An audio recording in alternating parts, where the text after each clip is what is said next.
you have data on what's happening with the infection spread. You then, right away, as quickly as you can, trace that person. Who have they met with? Who have they been in close contact with over the past 14 days? And you then contact those people and say, you may have been in contact with Dan. Dan tested positive. You should check your symptoms. If you develop any symptoms, let me know right away, and we'll bring you in to take a test. That is tracing. The problem is, it's not rocket science to do it on an individual basis. The problem is the scale that we have to do this at. Yesterday, we tested 4,681 people who were positive. Yesterday, 4,681 people were positive. How do you now communicate with 4,681 people, trace back all the people they've been in contact with over the past 14 days, close contact, and contact those people? That is an overwhelming scale to an operation that has never existed before. We do tracing now, but on a very limited basis. That's why this is so hard, tracing. In and of itself, one person, it's easy. 4,681 on one day. Today, we'll have another 4,681 people. So just think of the scale of the operation. Last week, we announced that Michael Bloomberg would lead the first ever testing, tracing, isolation program. Figure out how many people, how to train them, what technology, how do we do this? And it's of a scale never been done before, and by the way, we need it tomorrow. There is no time to go get a university to do a study and a blueprint and then put a plan together. We need it tomorrow because we're literally doing it right now. We're doing the testing, we're coming up to scale on the testing. You need the tracing to come up to scale to meet what we're doing on testing.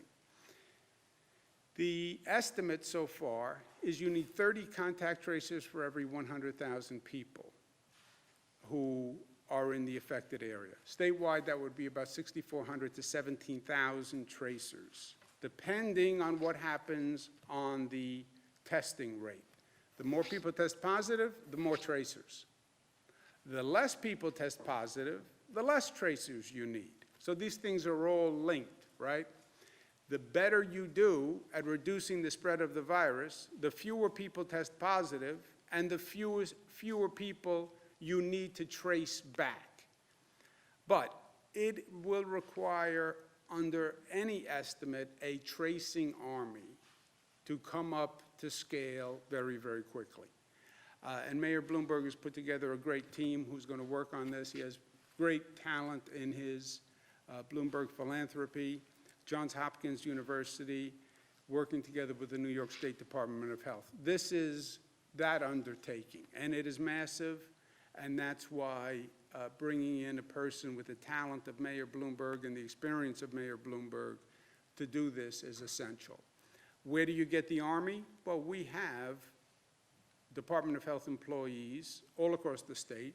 Counties have them, cities have them, the state has them. We'll marshal those employees. You also have a lot of government employees who are at home now getting paid but are not working.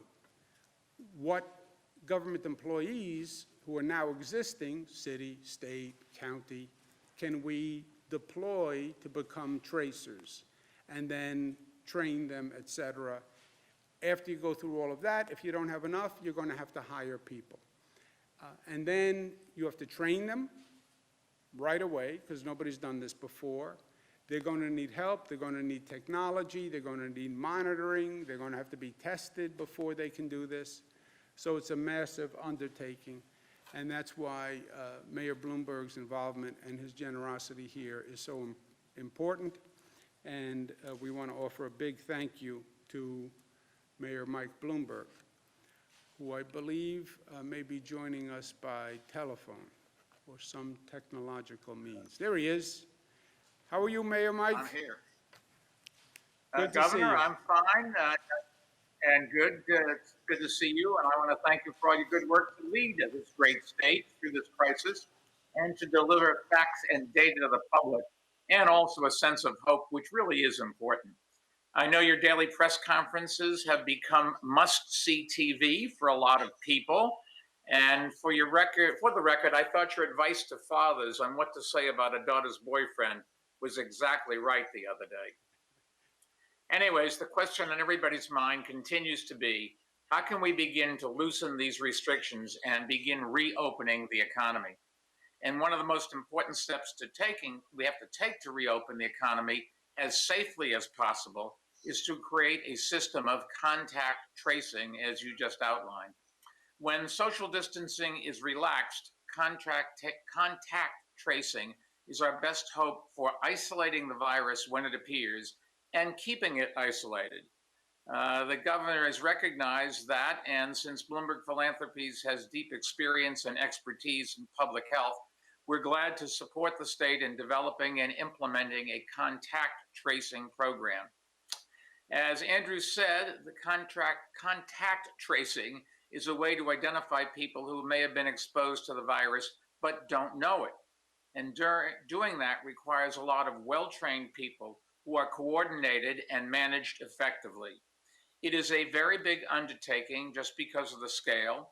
So we've enlisted the best public health school in the world at Johns Hopkins University. No offense, but it's named the Bloomberg School of Public Health, which our foundation works very closely with on public health and other issues. And we've also teamed up with the nonprofit organizations Vital Strategies and Resolve to Save Lives. Now, to get the contact tracing program up and running a lot has to happen first, and hiring, training, deploying, and managing a small army of New Yorkers, as the governor said, is really the great challenge. To help the state recruit contact tracers, we've brought in a staffing organization. And we're also teamed up with CUNY and SUNY, both of which will help identify potential job applicants. And I want to thank both of them for their work in joining us. To help the state with training, Johns Hopkins has developed a training class which can be taken remotely. It will cover all the basic information of epidemics, contact tracing, and privacy. There's also a test at the end of the training, which you have to pass in order to be hired. So we're not going to put out people there that don't know what they're doing. We'll also put technology to use in other ways. Vital Strategies is developing 3 new smartphone apps. The first will help contact tracers find information and data quickly. The second will help the public provide information to health departments. And the third will allow those in quarantine to access the guidance and services they need, including the ability to report any symptoms they may be experiencing. Vital Strategies is also working directly with the state to develop protocols and workflow materials for contract tracers and managers. That includes a comprehensive playbook that will detail the steps needed to do contact tracing effectively. And I want to make it clear, we will release that playbook publicly so cities and states around the country can use it, and so can nations around the world. That way, the work we do here in New York really can help fight the virus globally. We'll also bring in a group of outside experts to conduct an evaluation of the program so that other states and countries can see what worked well and identify areas they can improve on. And we'll learn as we go and make adjustments and share what we've learned. Sharing and spreading best practices is something that Bloomberg Philanthropies works on with cities around the world. In about an hour, I'll be getting on a call with mayors around the country, which is a call we hold every week. It's been a good way to share information and strategies.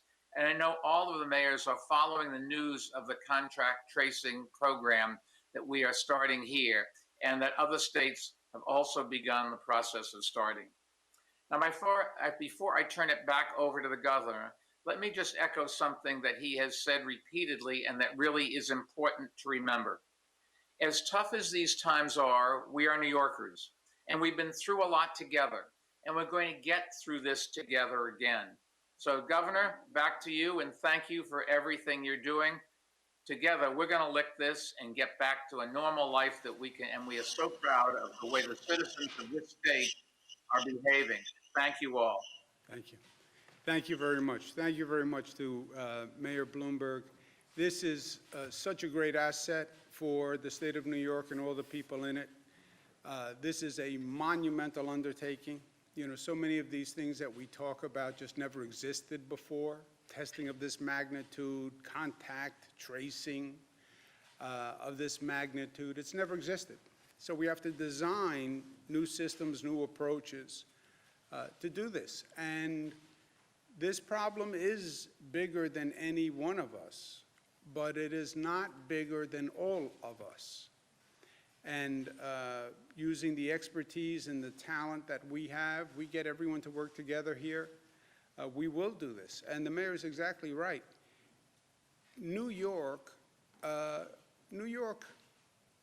he says as a New Yorker, in many cases, we've dealt with challenges first. We figure it out, and then we work with other places to actually learn from what we've done. I think this is going to be one of those examples. We want the best system that we can have to get New York open and to protect New Yorkers, but it will also be a laboratory to put together the best system ever put together so we can share that with other governments. And that's what Mayor Bloomberg does so well. He did as mayor, and he does it now through his philanthropy. So we'll develop the best system here, and then what we learn, we hope can benefit other people. We'll also be coordinating this contact tracing on a tri-state basis because many of the people who come into New York live in Connecticut, live in New Jersey, go back and forth. We don't want to get limited by jurisdictions when you're doing this contact tracing. Somebody turns out you have a trace that takes you to a person in New Jersey. Well, we work in New York. We can't go to New Jersey. Having that tri-state alliance makes tremendous sense. So I'm working with Governor Murphy and Governor Lamont on that, and I want to thank them very much. Next problem, stone to stone across the morass, right? Problem to problem across the morass. In this situation, every day there's a new problem that pops up. Okay, let's handle it. Next problem. In an emergency crisis situation, what happens is problems compound, right? You're in the middle of a hurricane. The power lines go down. Now the power lines go down. Now the heat is off. Heat is off. Now people are freezing in their homes. We didn't anticipate that. I know, but that's what happens. One problem creates another problem. It's like a bad game of dominoes. And these problems compound each other. And the combination is often unforeseen.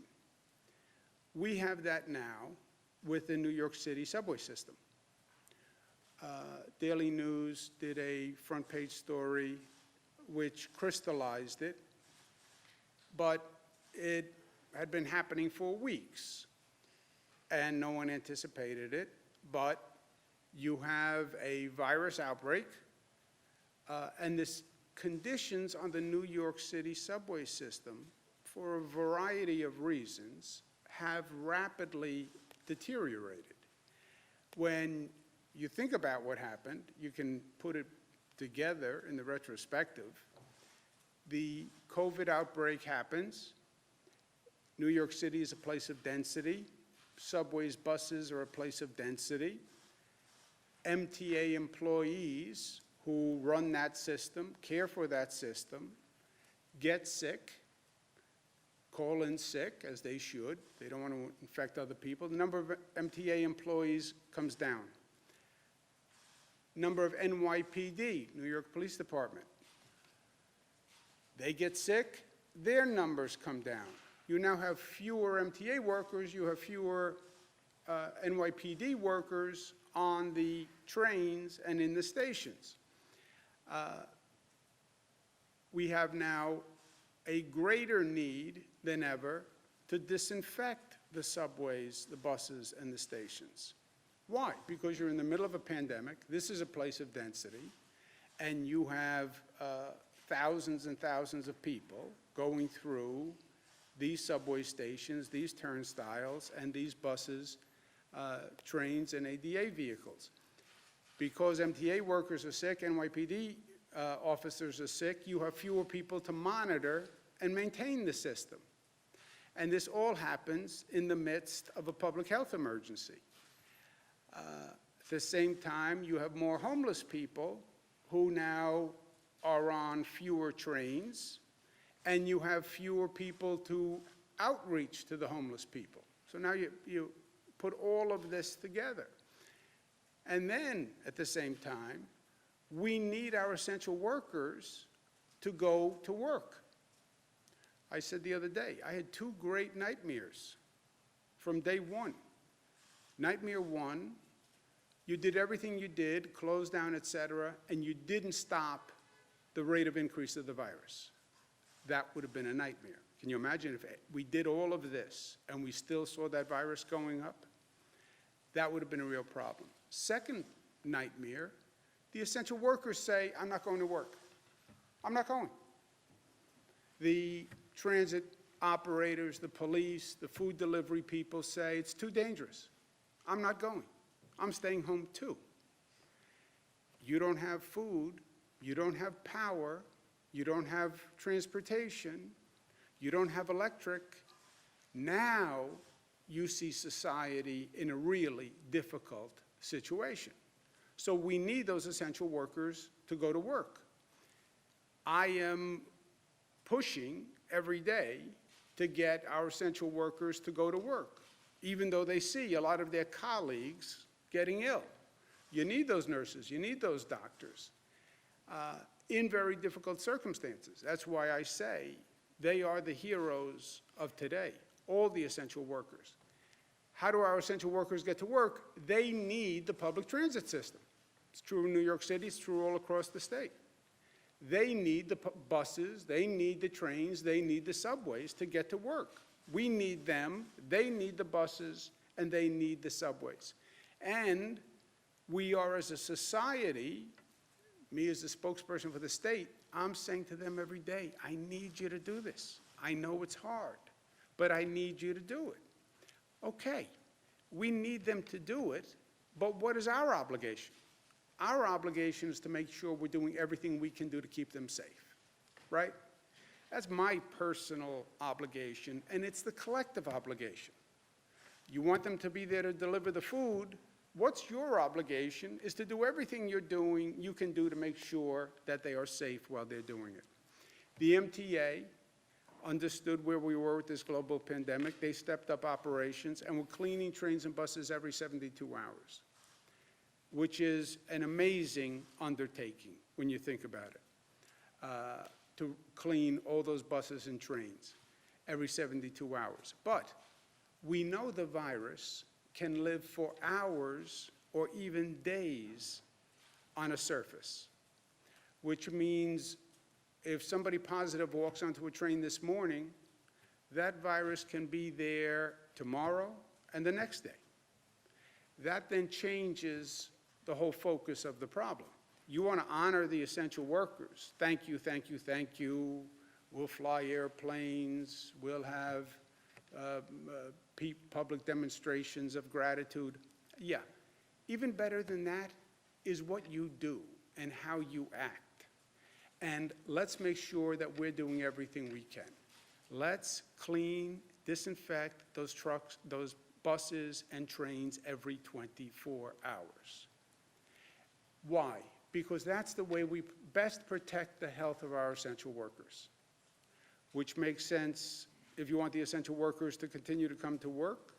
It makes sense if you don't want the infection rate to go up in your society. It makes sense if you don't want the essential workers to get sick. And again, it is our obligation as human beings to reciprocate and make sure we're doing everything we can.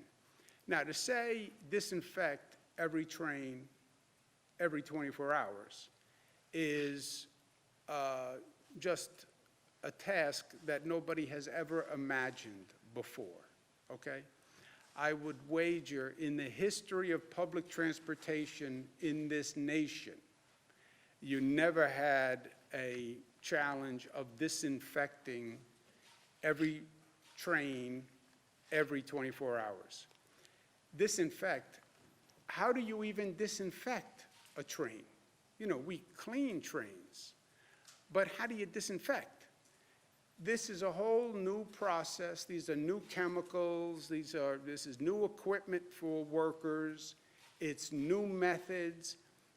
Just think about it. You have to disinfect every place that a hand could touch on a subway car. Every rail, every pole, every door, wherever a hand could touch, or coughing, sneezing, wherever droplets could land, right? So you have to disinfect that entire interior of the car. And then you have to disinfect the stations, the handrails, everything that people could be touching. It is a massive undertaking that we've never done before. But that is the right thing to do. That is, as we said, we've never done tracing before. We've never done disinfecting train cars before. But so what? That's what we have to do. So figure out how to do what you have to do. And this is what we have to do. And I challenged the MTA to come up with a plan. They came up with a plan. They can disinfect all trains and buses every night. It can best be done by stopping train service from 1 a.m. to 5 a.m. every night during the pandemic so they can actually perform this service. Now, remember the context that we're in this pandemic. Ridership is down 92%.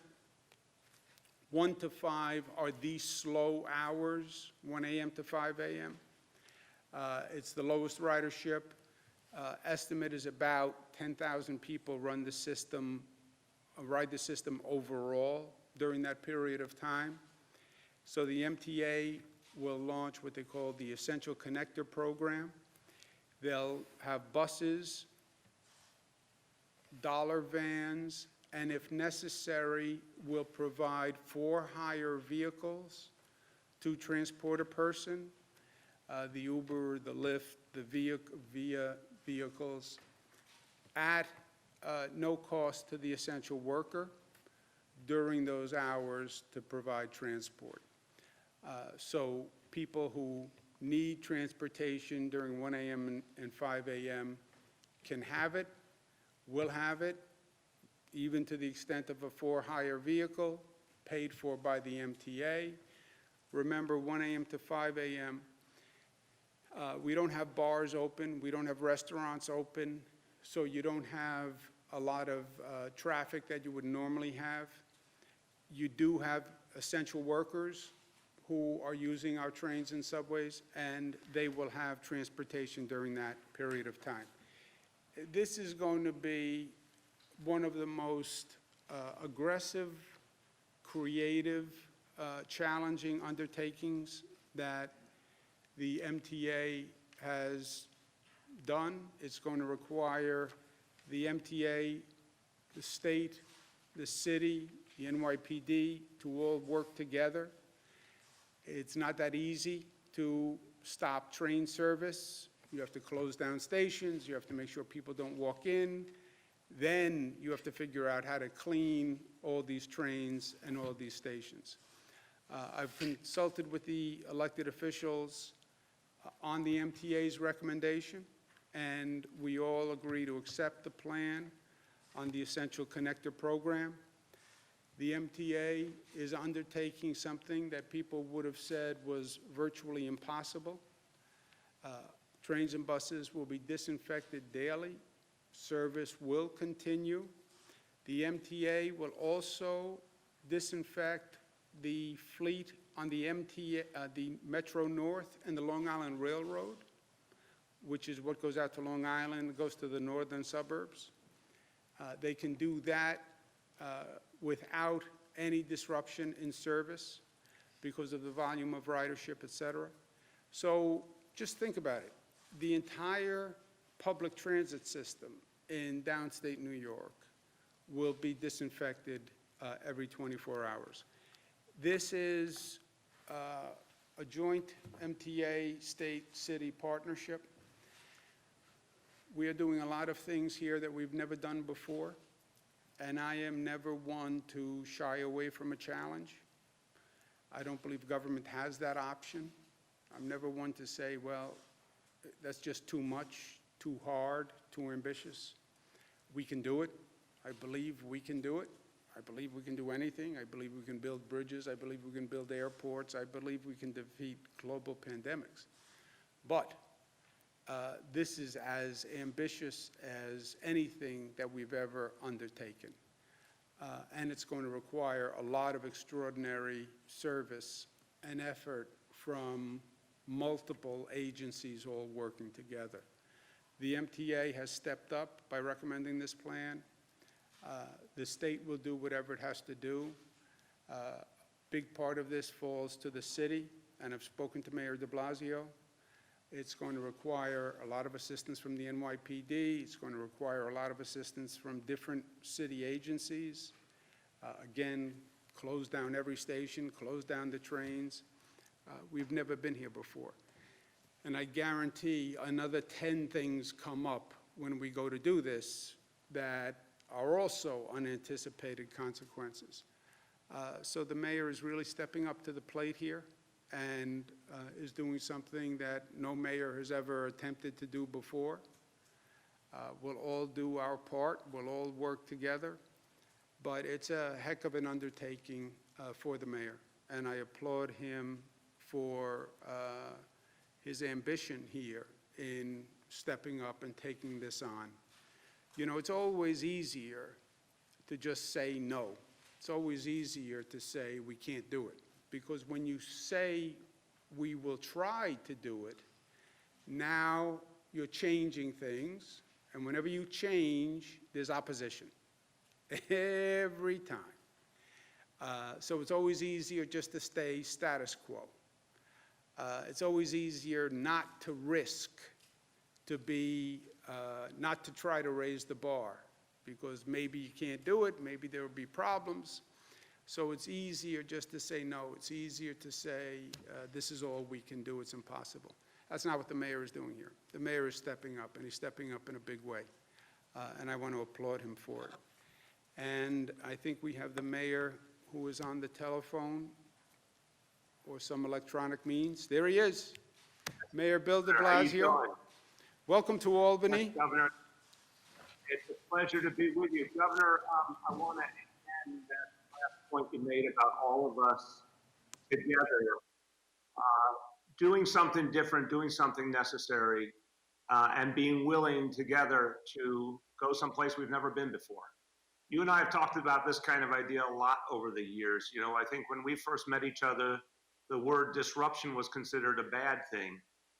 In recent years, it's taken on a very positive connotation, that when we disrupt something that isn't working or has been thought about in a very narrow way and we go someplace new and better, that's a positive. And I think what we're talking about today is exactly that. And I commend you and everyone at the MTA. And I want to talk about why I think this plan is so important in terms of our essential workers, our first responders, our healthcare heroes, why I think it's so important in terms of also addressing homelessness in a new and powerful way.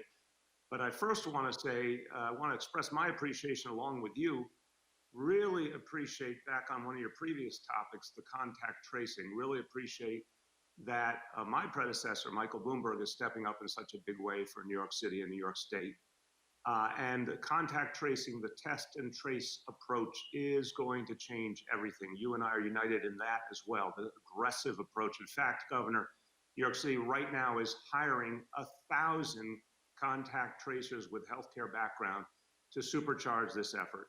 And I think we are going to be able to show this country a model that's going to be extraordinarily effective in beating back this disease. So I look forward to that partnership as well.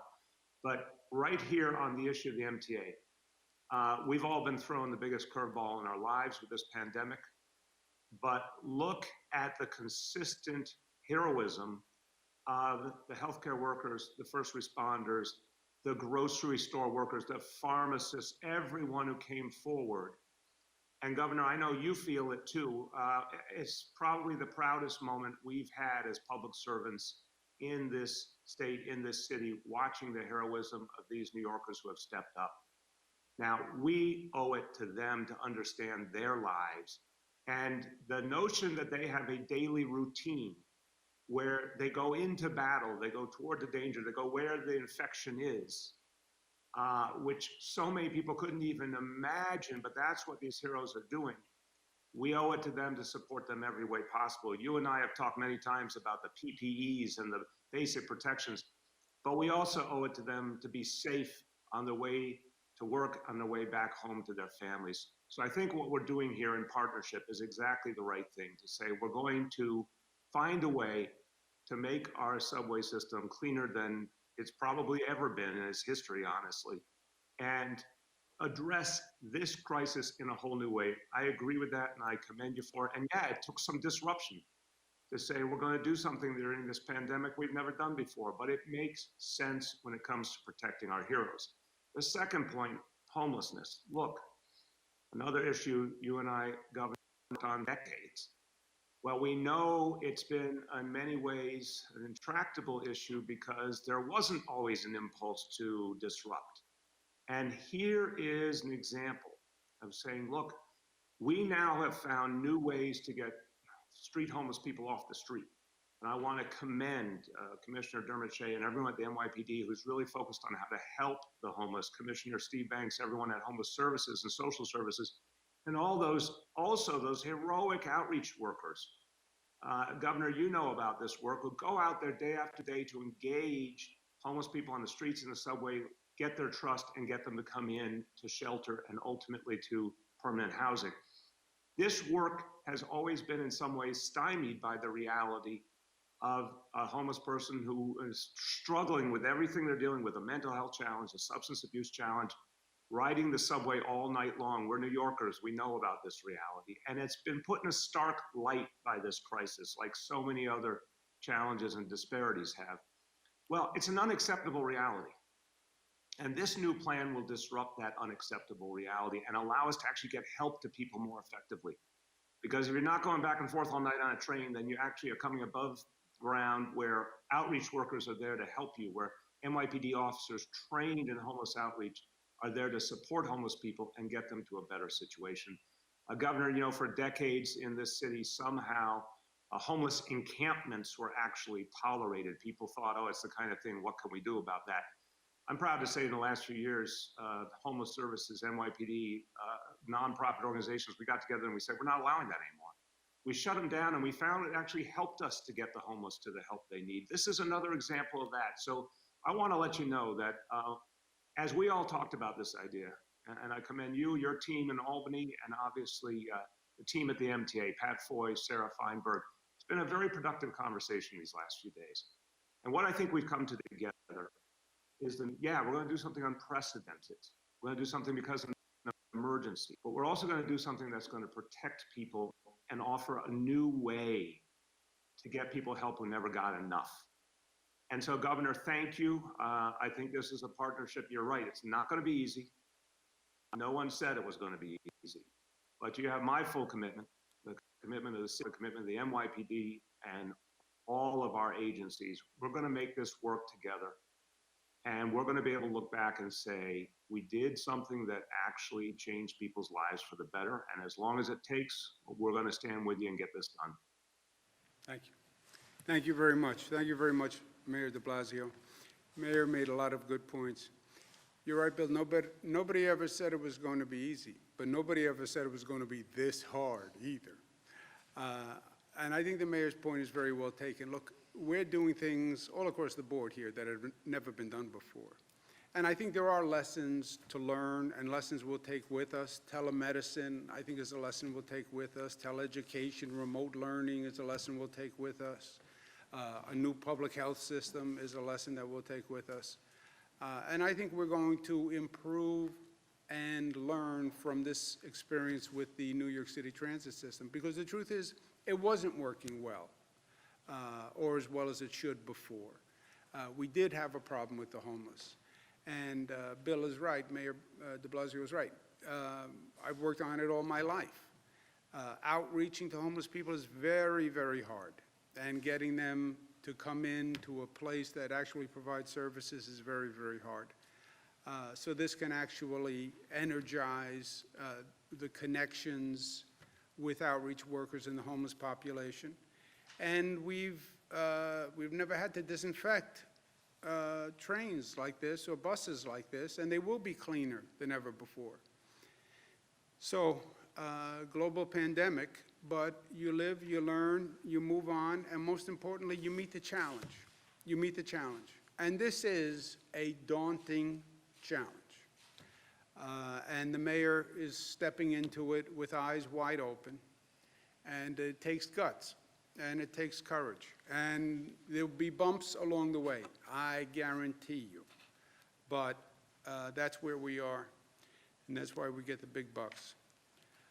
But I also want to be able to say today to the essential workers, we thank you, not just with words, but with our actions. And I want you to know we're doing everything we can to keep you and your family safe.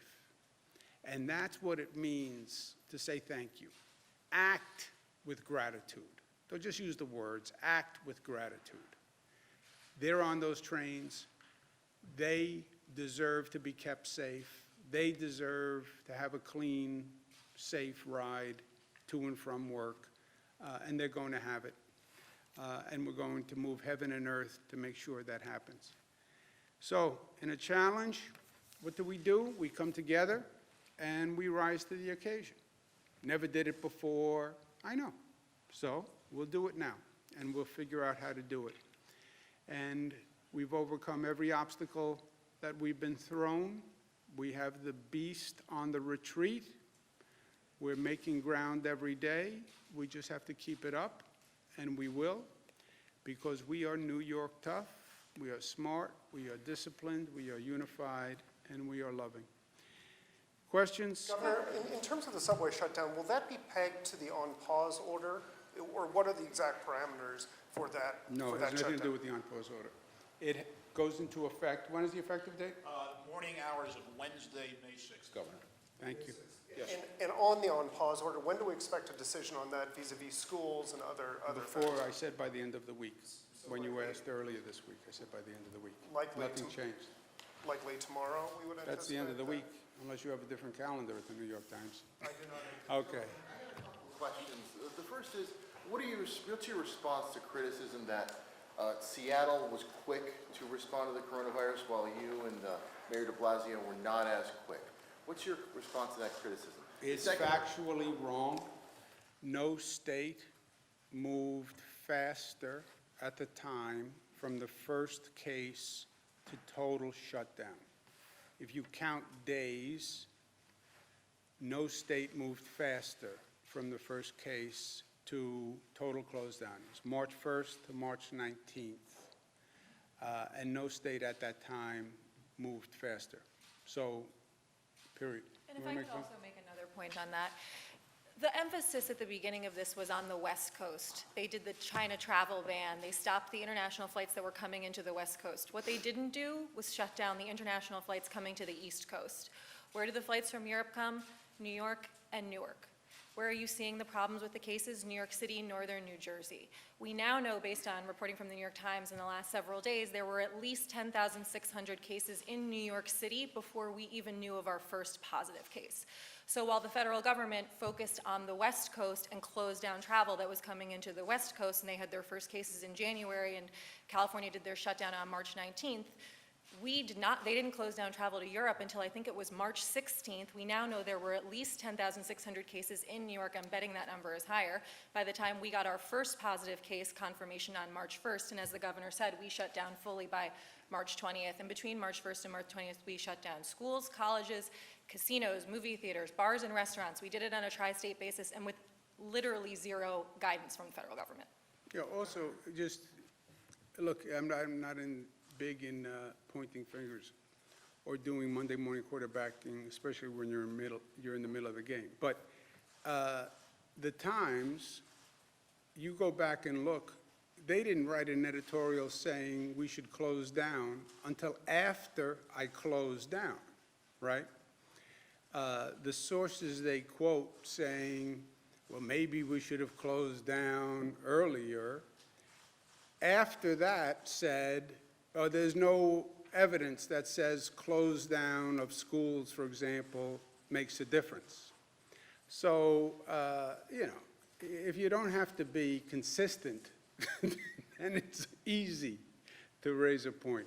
Okay, if you would have done the shutdown a week or two earlier, how much of a difference do you think that would have made?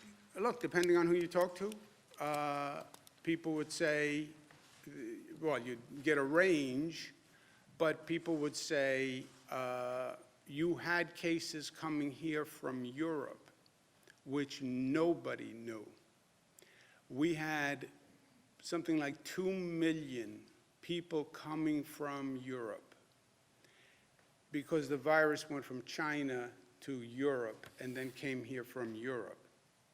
Nobody saw that happening. Otherwise, you would have done a Europe travel ban when you did a China travel ban. Just nobody saw that coming. And if you rewind the tape, then I would go back to November, December, when you knew there was a virus, and who were the international watchdogs, and who were the international public health operations. Where's the CDC and the NIH and all those guys back in November, December, January? Where was the New York Times editorial board? You know, everybody missed it. Governors don't do global pandemics. That's not in my job description. Governor, could you please comment on whether or not you would sign an extension to the look-back window as outlined in the CBA if the legislature passes such a bill? Would I sign a bill? Depends on what the bill says, and I would need to see the bill and then make a decision. There's some confusion about Governor, whether or not. tomorrow, rent is due tomorrow, people are, still not receiving their unemployment benefits. We're going over this every single day, we keep hearing the same thing every day, but these people, they're doing their part, they're staying home.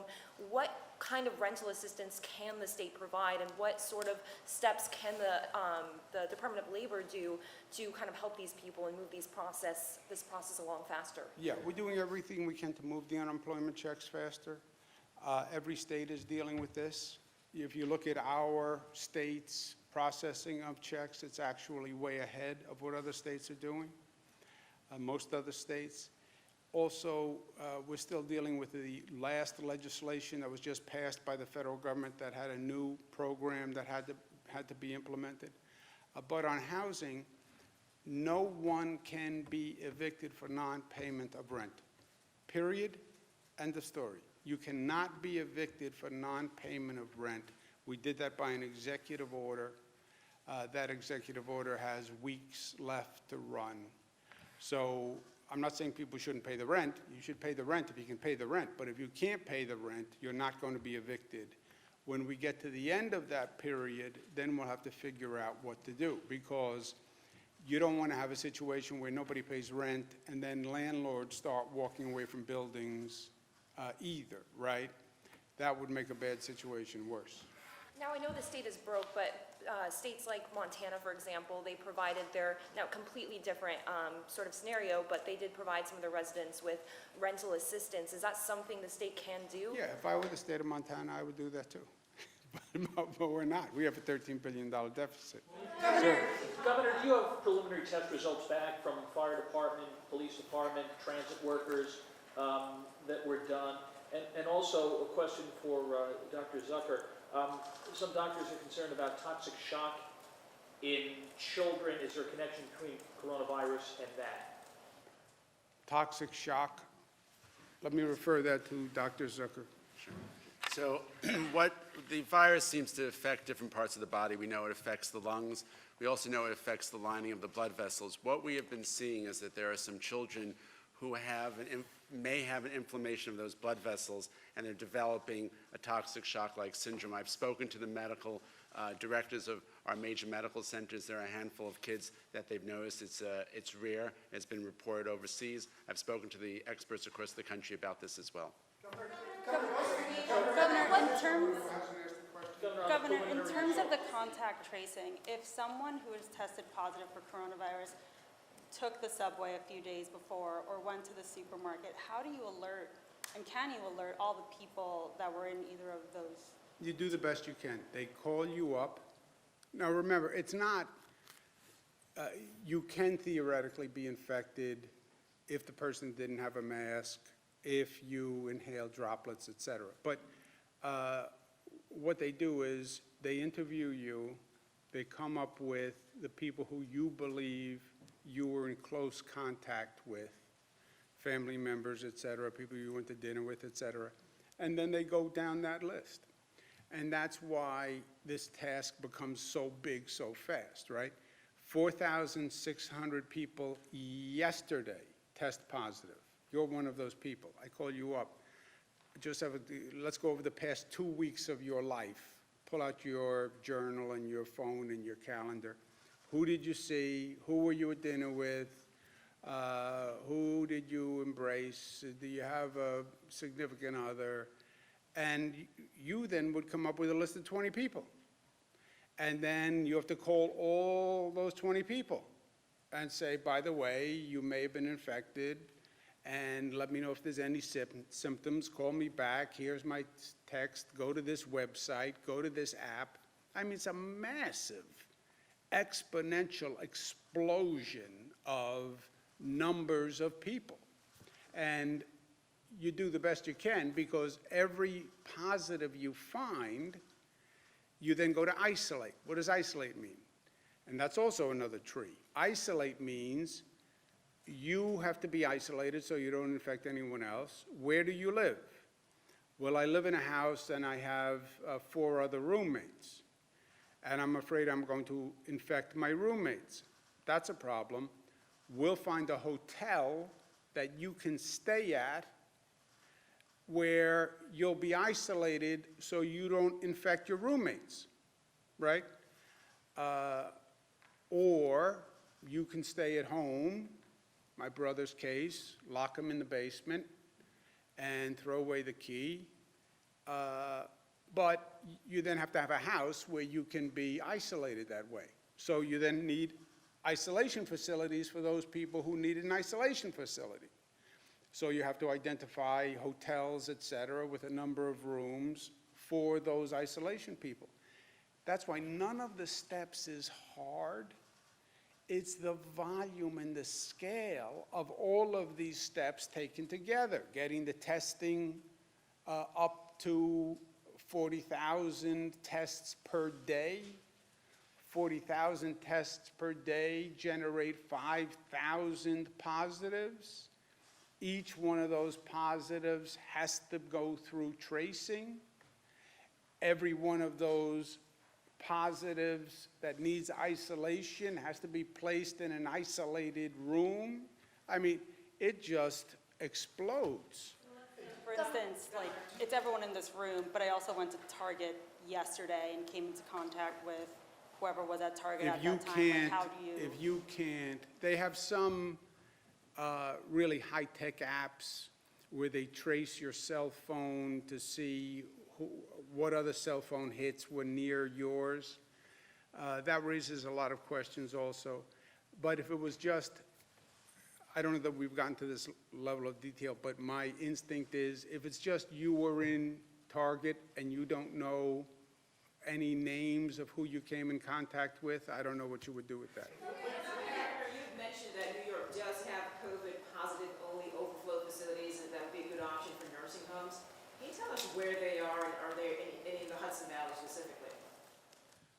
have some upstate. I can get you the exact names and numbers of those places. Governor, childcare continues to be a concern for essential workers and, of course, will be for workers who come back during phase one. This is an issue all across the state in New York and upstate. Parents are asking us about summer camps, and I know Republican Congresswoman Elise Stefanik and some other local leaders in the Capital Region have drafted a letter to your office asking for clarity because I guess some of these camps open at the end of May, and these are vital for some parents who will be working. Have you made any decisions on summer camps? Yeah, I'll do that in a second. What you can say to Representative Elise Stefanik and all our great Washington representatives, we could provide rental assistance for people who can't pay rent. We could provide child care for essential workers. We are now. You know what it takes? Money, funding, money. They passed the bill. You know how much it gave New York State to do any of the things we're talking about? Zero, zilch, nada. So when one of them says, I have a great idea, why don't we do this for every person? I would suggest maybe you say to them, oh, are you providing any funding to do that? Because the state has a $13 billion deficit. They have provided us nothing.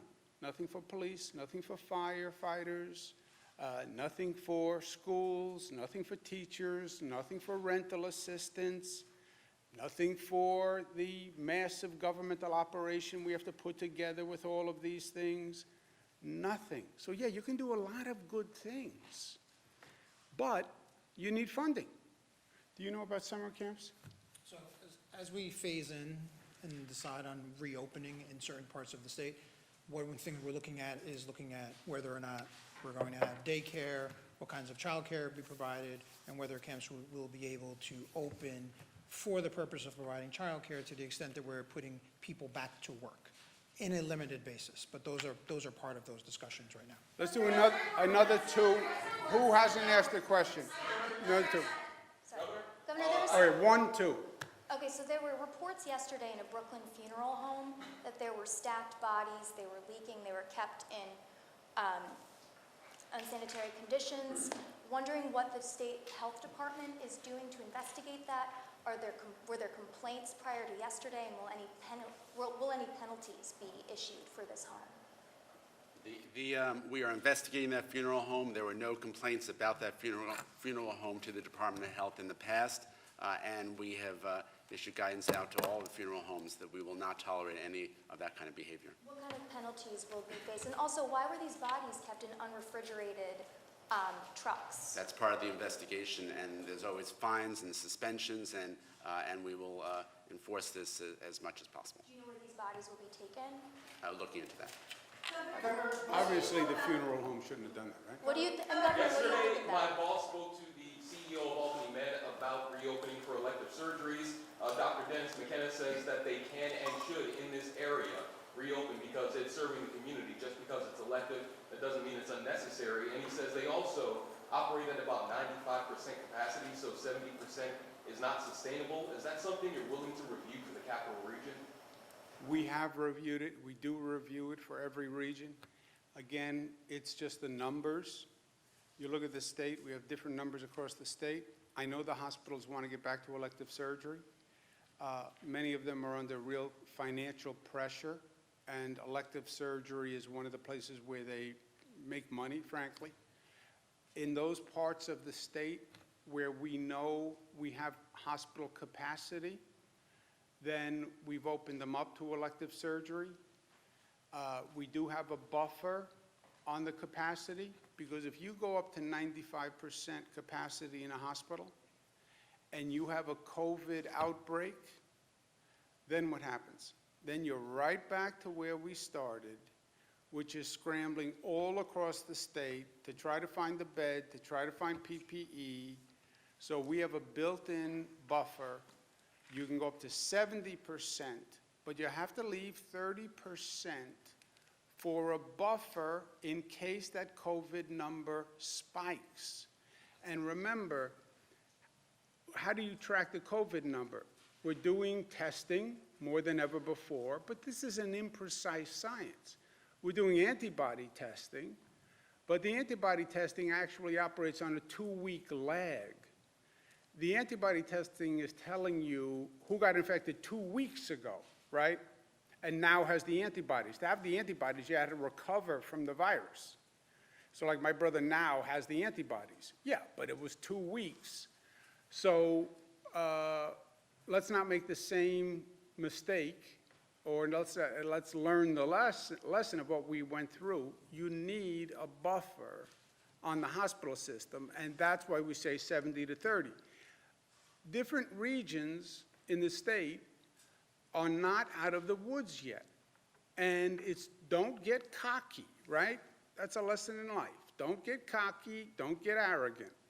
You still see a high number in many places, and where the number is higher, we don't want to relax the elective surgery because we may need those beds for people who are gasping for air, literally.